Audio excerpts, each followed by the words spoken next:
Assalamualaikum warahmatullahi wabarakatuh. Kami akan mewawancarai pengrajin rotan yang ada di Boyolali.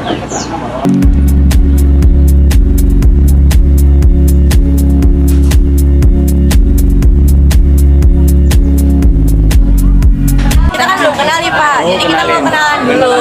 Dengan Bapak siapa? Andi ya, saya tahu Mbak Andi gitu, yang betul di dunia rotan. Bapak tuh sekarang usianya berapa? Oh sekarang kan saya 53 ya, udah punya cucu. Berarti mulai bisnis dari umur berapa? Kalau saya mulai bisnis 91 2000 berapa? Kita yang namanya usia rotan itu kadang dunia bisnis nggak mulus ya, jatuh bangun, jatuh bangun, jatuh bangun. Saya 9 moneter aja berapa tuh? 97 dah. 97 kita mulai merayap lagi, jalan lagi.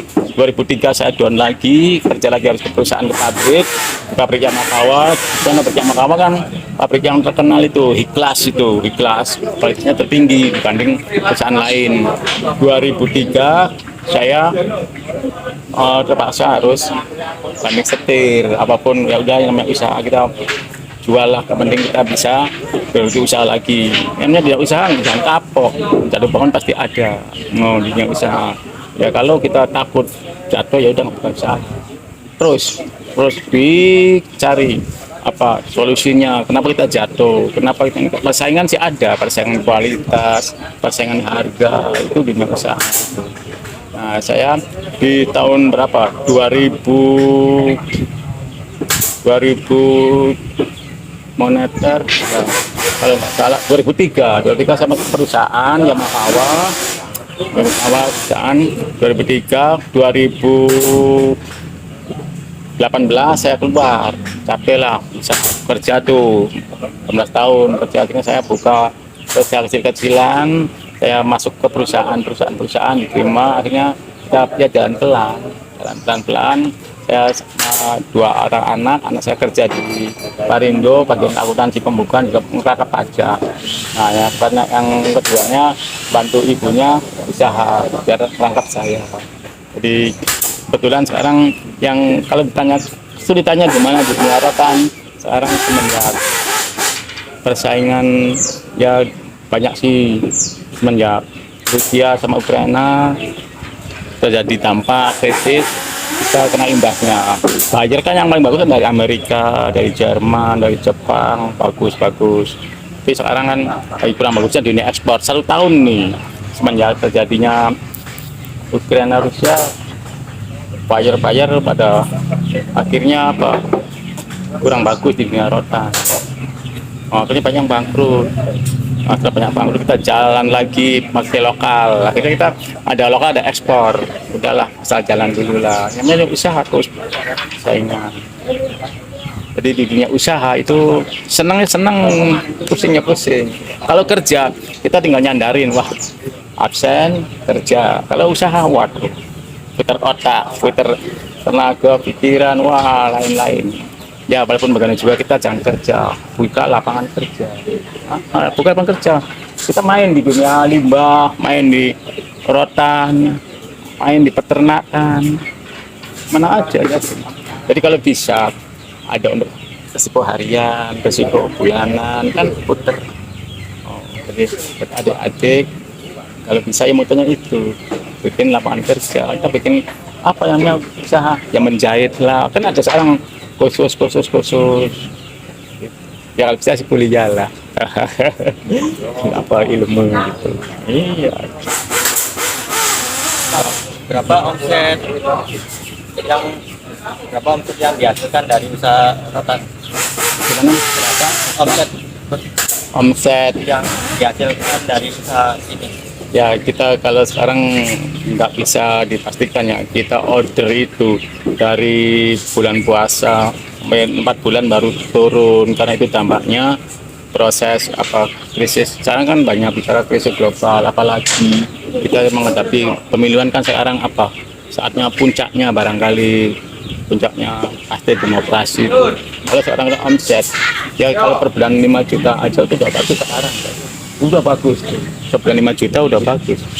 Karena apa? Susahnya cari order Susahnya cari lapangan kerja di dunia rotan, ada orangnya, nggak ada modalnya, nggak ada bahan bakunya, nggak jadi. Ada modalnya, ada tenaganya, nggak ada yang salah satu nggak ada, nggak jadi di dunia rotan. Dan dengan mungkin pakaian, karena kita 84 kalau sampai sekarang 80 tahun tuh dari di dunia rotan, waduh pelik deh, sangat pelik. Tapi orang nggak kapok. Jadi kalau sekarang kalau 5 juta per bulan udah bagus lah. Ya dulu sih saya 2 minggu dapat omset kita gitu. Sekarang lagi krisis kayak ginian tuh, waduh, nggak dipastikan, nggak dijanjikan wah ini enggak. Kadang-kadang kita preset kali harus ada barang yang semestinya nggak dibeli harus dibeli, ada resiko tambahan. Itu dunia rotan ya kita simpulnya kebetulan semenjak kecil tuh di dunia rotan terus sih, nggak lainnya. Apalagi iya. Bagaimana Bapak memasarkan produk dari usaha yang Bapak jalankan saat ini? Ya kalau saya ini produk lokal ya. Kalau produk lokal kita ini produk lokal kita jalan 4 tahunan ini untuk boncengan anak. Ini kan kita boncengan anak di lokal atau ekspor lah. Lokal dulu ya bicaranya.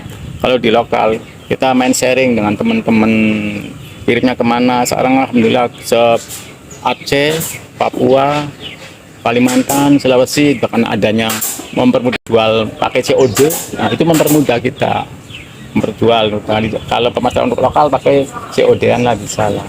Kadang-kadang kan ada paket, nah itu lokalan.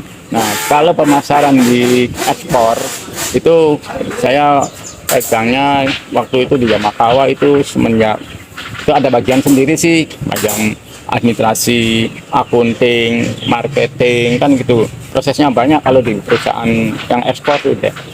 Kita harus cari mau memperluas.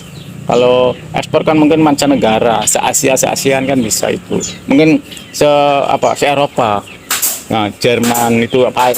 Jadi kalau untuk memperluas itu kalau ekspor harus melalui marketing, ikuti pameran-pameran kan ada setiap tahun sekali stand pameran Jakarta Fair gitu. Nah itu untuk apa? Untuk merangsang bayar kan pernah diadakan 1 tahun sekali Jakarta Fair itu tuh. Nah, pembukaan itu semua kalau kita tahunya bahasa Jawa itu berapa stand di sana. Jadi kalau pemasarannya untuk tadi apa tanyanya Mas? Ya. Nah, memasarkan. Kalau memasarkan lokalan ya lewat kita mempermudahkannya lewat COD-an, aplikasi mungkin mudah jaringan kan pakai aplikasi itu lokal. Kalau untuk dunia ekspor ya ikut di pameran, ikut pameran itu pemasaran perluas. Nah, kalau produknya itu Pak, dari dalam sebulan tuh bisa memproduksi berapa? Yang bentuk apa? Bentuk lokal atau ekspor? Sekarang bicaranya di lokal atau ekspor ya? Di ekspor. Ekspor ya. Kalau kita bikin kajian kayak gini, kita sebulannya sampai lah. Nah, ini kita tergantung, kita ada pembeli ya, bisa mencapai 300 sampai 400 lah kalau untuk lokalan. Kalau lokal kan antar pulau, kita kan Sumatera, Kalimantan, Sulawesi, Papua itu kan itu lokal. Kalau jaringan Indonesia itu lokal, itu bisa sampai kecil. Kalau ekspor itu sekarang 2 kontainer aja udah lumayan. 2 kontainer kadang berapa item, 5 item. Ya porsinya ya macam-macam item.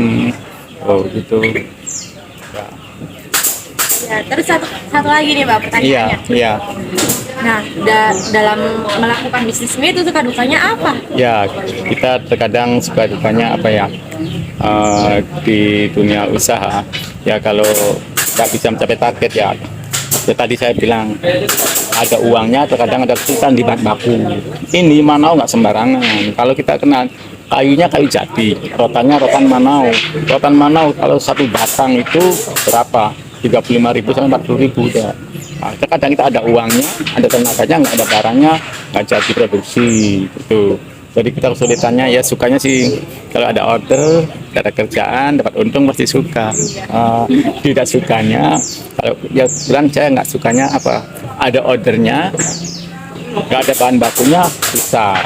Karena apa? Kita bahan bakunya pelan-pelan ekspor jalan deh.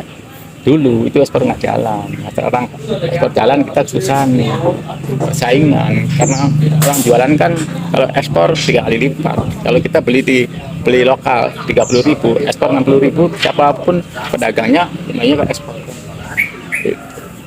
Jadi sukanya ya kalau dapat untung, dapat order, dapat uang suka. Gak sukanya kesulitan di pencarian bahan baku. Itu dunia rotan.